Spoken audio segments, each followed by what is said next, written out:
السلام علیکم ورحمۃ اللہ وبرکاتہ۔ نحمده ونصلي على رسوله الكريم، اما بعد، احسن الكلام كلام الله واحسن الهدي هدي محمد صلی اللہ علیہ وسلم۔ حضرات محترم، اللہ تعالیٰ کی توفیق سے خرید و فروخت کے احکام و مسائل آپ کے سامنے اختصار کے ساتھ بیان کیے جا رہے ہیں۔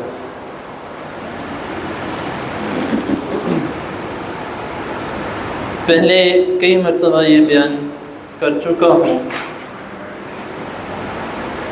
کہ جس طرح باقی زندگی کے معاملات میں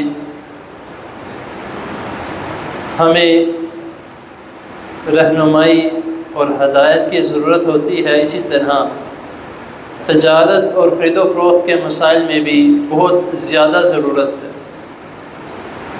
کیونکہ اسی عمل سے آگے ہمارا پیٹ بھی پلتا ہے، ہمارے بچوں کا پیٹ بھی پلتا ہے، اور اسی طریقے سے آگے پھر نسل چلتی ہے۔ اگر کوئی شخص حرام کام کرتا ہے، حرام کا کاروبار کرتا ہے، اور وہی وہ خود کھاتا ہے، وہی اپنے بچوں کو کھلاتا ہے، اور وہ اس بات کی شکایت کرتا ہے کہ میرے بچے میرے فرما بردار نہیں ہیں، تو یہ بات سوچنی چاہیے کہ ہم ان کو کھلا کیا رہے ہیں اور خود کیا کھا رہے ہیں۔ تو اسی لیے بہت زیادہ ضروری ہے۔ اور آج کل جو ہے نیو جنریشن ہے، ہمیں صرف اور صرف پیسوں سے مطلب ہے، جہاں مرضی سے آئے۔ ہر کوئی دوسرے تیسرے دن اٹھتا ہے اور وہ کہتا ہے کہ اس طریقے سے آپ آن لائن کام کریں، اس طریقے سے آپ یہ کام کریں تو آپ کو پیسے ہی پیسے ملیں گے، اور ہم وہ خوشی سے کام کرتے ہیں۔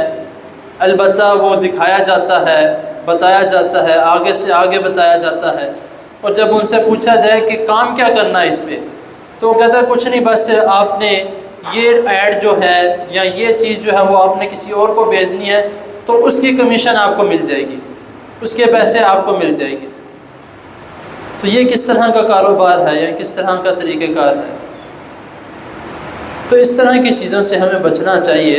سب سے پہلے جو ہے وہ ہمیں اس بات کا خیال کرنا چاہیے کہ جو ہم کام کر رہے ہیں تو کیا وہ سنت کے مطابق ہے یا نہیں ہے۔ اگر سنت کے مطابق ہے تو 100 بسم اللہ بار بار کریں، اگر نہیں ہے تو اپنے آپ کو فوراً روک لیں۔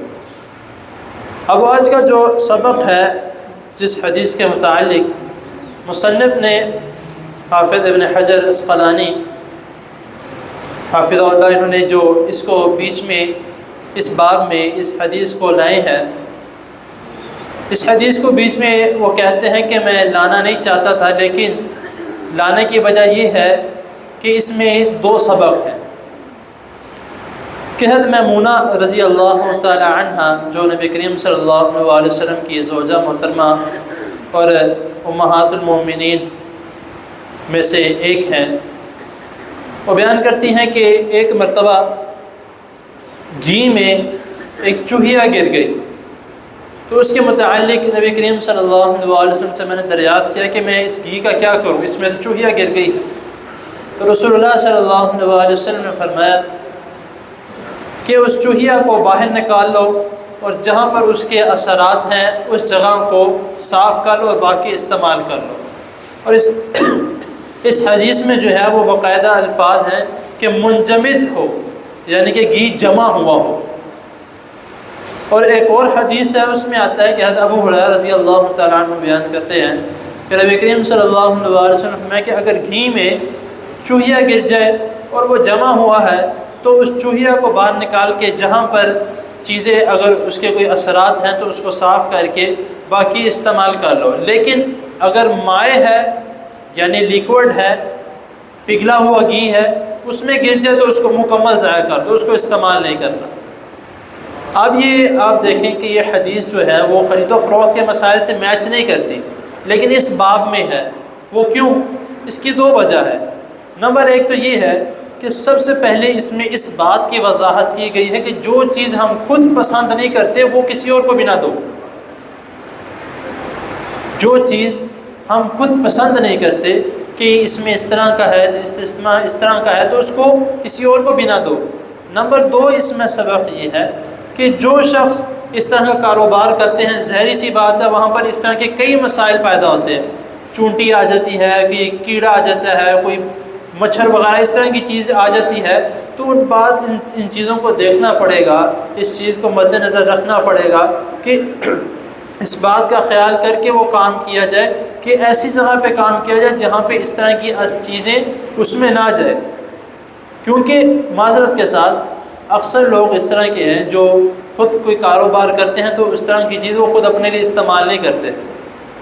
خاص طور پہ وہ لوگ جن کو پتہ ہوتا ہے کہ میں کاروبار کس طرح کا کر رہا ہوں. جو ایمانداری سے کرتا ہے وہ خود بھی استعمال کرتا ہے، وہ اپنے گھر والوں کو بھی وہی چیز استعمال کرواتا ہے. لیکن جس کو علم ہوتا ہے کہ میں جس جگہ پہ کاروبار کر رہا ہوں یا کس طرح کا کر رہا ہوں، تو وہ چیز وہ نہ تو اپنے گھر میں لے کے آتا ہے نہ خود استعمال کرتا ہے، وہ باہر لازمی استعمال کرواتا ہے. تو اس بات کو جو ہے وہ ہمیں دونوں پوائنٹ آف ویو سے دیکھنا پڑے گا کہ اس حدیث کو اس میں لایا گیا ہے تو کس نظریے سے لایا گیا ہے اور کس مقصد کے لیے لایا گیا ہے. تو اس کا ہمیں خاص خیال کرنا چاہیے کہ جو چیز ہم اپنے لیے استعمال نہیں کر سکتے، اپنے لیے اچھا نہیں لگتا، تو وہ چیز ہمیں کسی اور کو بھی نہیں دینی چاہیے، اور نہ اس طرح کی چیزوں کی ہمیں خرید و فروخت کرنی چاہیے، اور نہ ہی اس طرح کی بے ایمانی کرنی چاہیے کہ کوئی چیز خراب تھی تو اس کسی اور کو دے دی، کم پیسوں میں دے دی، کسی اور کو دے دی. تو یہ طریقہ کار درست نہیں ہے. اللہ تعالیٰ کے حضور دعا ہے اللہ تعالیٰ ہمیں جو سنا اس کو سمجھنے کی اور اس پر عمل کرنے کی توفیق عطا فرمائے.